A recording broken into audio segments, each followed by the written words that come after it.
Have you ever met your great-grandfather? Only in metal. So when the original one was built, it was more engineered than designed. It was very utilitarian. It had a purpose to, serve in World War II. Were there any design cues from this one that you brought in the new one? We always like to have inspiration for what we're doing, especially with Jeep with, 85 years of history.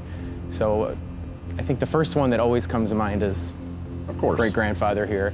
So much so that we have one in the studio that we cut right down the middle and mounted to the wall. So that's cool. Inspiration is pretty close by.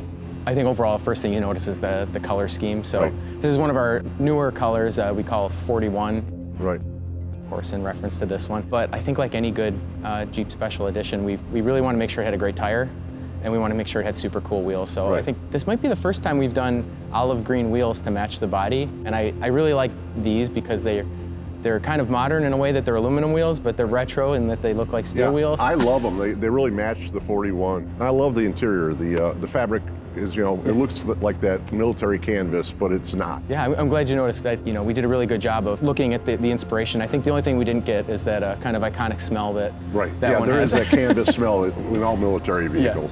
Yeah, so the original Willys, it was a government contract, and they sent it out bids to 135 different companies, and only 3 answered. And from July of 1940 until when Willys signed the contract in July 1941, the whole vehicle just evolved. It came together in an astonishing amount of time, 1 year. By the end of the World War II, everybody knew what a Jeep was.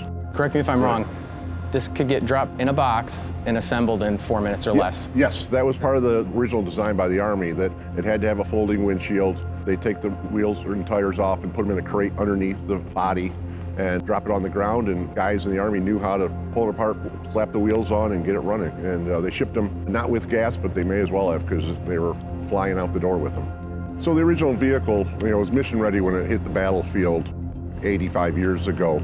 What kind of engineering and updates went into this one to make it mission ready? When we started this generation of Wrangler, the first things we keep in mind are all those requirements of approach, departure, brake over, right. ground clearance. Visibility is one that we don't talk about all the time, but visibility is a really important one. I think all those things that you mentioned, that how it's designed for function and what it needed to do from the get-go. Personally for me as the design guy, I think that's the reason that this has stood the test of time. Right.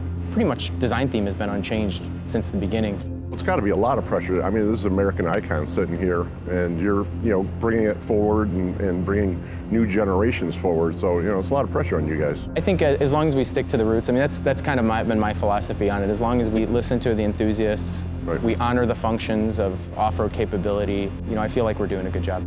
So you brought the great-grandson, still built for adventure? Oh yeah, still made to get dirty.